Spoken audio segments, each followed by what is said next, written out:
आपकी जिंदगी में इस तरह के हमलों से मुकाबला करने की क्षमता बहुत ज्यादा बढ़ जाएगी। आपको पानी का बहुत ज्यादा ख्याल रखना चाहिए क्योंकि ये आप में 72% है। अगर आप ऐसा करते हैं तो आप देखेंगे कि आपकी आधी हेल्थ प्रॉब्लम्स कम से कम 50% 6 हफ्तों में दूर हो जाएंगी।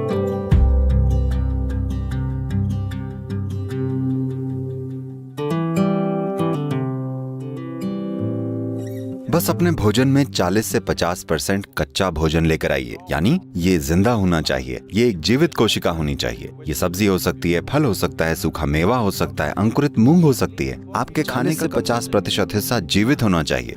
You eat dead food and you want to live, this is a little difficult thing to do because you have to raise the dead now.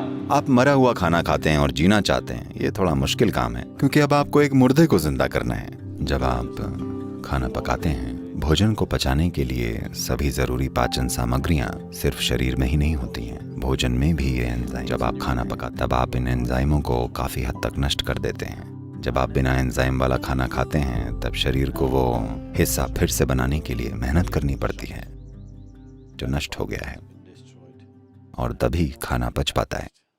आमतौर पर खाने के 1-1.5 घंटे बाद ऐसा भोजन आपकी ऊर्जा को कम कर देता है। इसके बाद धीरे धीरे ये ठीक हो जाता है। आपने इस पर ध्यान दिया है?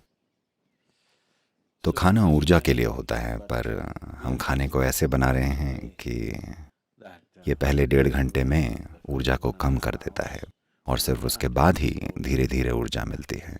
जो भी हो, चाहे आपकी पाचन प्रक्रिया कितनी भी अच्छी क्यों ना हो, फिर भी आप उन सभी एंजाइम्स को कभी भी फिर से नहीं बना सकते जिन्हें हमने पकाते वक्त नष्ट कर दिया है। हम बस कुछ हद तक ही बना सकते हैं।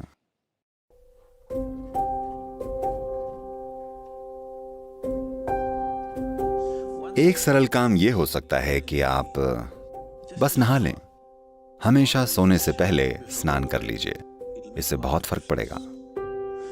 ऐसे मौसम में शायद ठंडे पानी से नहाना मुश्किल हो तो आप गुनगुने पानी से नहा लीजिए। रात में गर्म पानी से मत नहाइए, गुनगुने पानी से नहाइए। ये आपको सचेत बना देता है। तो आपको लगेगा अरे मुझे नींद नहीं आएगी। कोई फर्क नहीं पड़ता, आप 15-20 मिनट या आधे घंटे बाद सोएंगे, लेकिन आप अच्छे से सोएंगे क्योंकि इससे कुछ चीजें दूर हो जाएंगी। जब आप नहाते हैं तब आप सिर्फ त्वचा की गंदगी ही नहीं हटा रहे होते हैं। आपने गौर किया है, अगर आप बड़ी टेंशन या चिंता में हो या चाहे जो हो, आप बस नहाकर बाहर निकलें और ऐसा लगता है जैसे आपके सिर से एक बोझ हट गया है। क्या आपने इस पर ध्यान नहीं दिया है? तो बात सिर्फ त्वचा को धोने की नहीं है।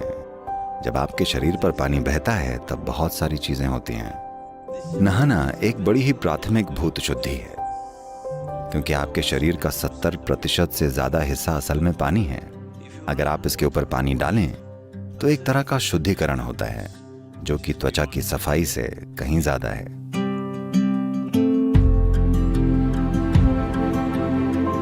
आपको पानी का बहुत ध्यान रखना चाहिए क्योंकि ये 72% है और इसमें जबरदस्त याददाश्त है। अगर मैं इस पानी को खोलूं या बिना खोले भी, अगर मैं इस पानी को कुछ कहूं तो इसे याद रहेगा। इस दिशा में कई प्रयोग हो चुके हैं। तो अगर आप इस पानी को लेकर, पानी के स्रोत से लेकर अपने घर तक पंप करते हैं, तो मान लीजिए कि ये 50 मोड़ों से होकर गुजरा है। जबरदस्ती बलपूर्वक पंप किया गया है, जो कि आजकल किया ही जाता है, और आप 12वीं मंजिल पर रहते हैं, इसलिए और ऊपर की ओर पंप किया गया है। Now they are saying if it goes through 50 bends, about 60% of the water has turned poisonous. अब वो कह रहे हैं कि अगर पानी 50 मोड़ों से गुजरता है तो करीब 60% पानी जहरीला हो जाता है। अगर आप नल से बाहर आते ही तुरंत इसे पी लें तो ये आपके सिस्टम में जहर का काम करेगा। अगर आप इसे लेकर कुछ समय के लिए रख लें तो ये फिर अपने आप पहले जैसा हो जाएगा, क्योंकि ये जहर रासायनिक नहीं है, ये अणुओं के स्तर पर है। अणुओं के स्तर पर बदलाव हुए हैं, कोई रासायनिक बदलाव नहीं हो रहा है। इसीलिए हमारी परंपरा में आपकी दादी आपसे हमेशा कहती थी, आपको हमेशा पानी भर कर रखना चाहिए। इसको रात भर घर में अच्छे से साफ किए हुए बर्तन में रखना चाहिए। उस पर विभूति और कुमकुम लगानी चाहिए, एक फूल होना चाहिए, हाँ या ना? पारंपरिक घरों में आपको उसे सिर्फ अगले दिन सुबह ही पीना होता है, न कि जैसे ही ये घर में आए। आप इसे नहीं पीते क्योंकि इसमें हर तरह की यादें होती हैं। बहुत ही ज्यादा पारंपरिक घरों में लोग हर रोज पानी के बर्तन की पूजा करते हैं। Yes? और आप पानी को आते ही नहीं पीने लग जाते, आप उसे रखते हैं, उसे खुद को पहले जैसा बनने के लिए पर्याप्त समय देते हैं ताकि जो कुछ भी उसने इकट्ठा किया है वो चला जाए और वो पानी पीने के लायक हो जाए।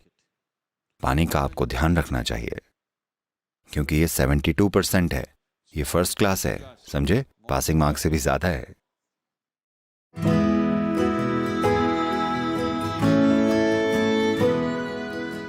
खाली पेट और भूख दो अलग अलग चीजें हैं। भूख यानी आपकी ऊर्जा का स्तर गिरना शुरू हो गया है, लेकिन पेट खाली होना अच्छी बात है। योग विज्ञान में आज आधुनिक विज्ञान भी इससे सहमत है, लेकिन जो हम अपने अनुभव से जानते हैं, आप वहां तक पहुंचने के लिए अरबों डॉलर खर्च करेंगे, क्योंकि रिसर्च का मतलब बस यही है कि कितने मिलियन डॉलर। रिसर्च ऐसे ही होती है। आपका शरीर और आपका दिमाग सबसे अच्छा काम तभी करते हैं जब आपका पेट खाली हो। इसलिए हम हमेशा ये पक्का करते हैं कि हम कुछ इस तरह से खाएं कि हम जितना भी खाएं, हमारा पेट हमेशा ज्यादा से ज्यादा 2 से 2.5 घंटे में खाली हो जाए। इसलिए हम हमेशा भूखे सोते हैं। लोग सोचते हैं वो सो नहीं पाएंगे, वो सो सकते हैं। तो योग में कम से कम 8 घंटे रुकने की सलाह दी जाती है। एक भोजन और अगले भोजन के बीच 8 घंटे का अंतर होना चाहिए। अगर आप ऐसा करते हैं तो आप देखेंगे कि आपकी आधी हेल्थ प्रॉब्लम्स, चाहे आपको जो भी हेल्थ से जुड़ी प्रॉब्लम्स हैं, कम से कम 50% 6 हफ्ते में दूर हो जाएंगी।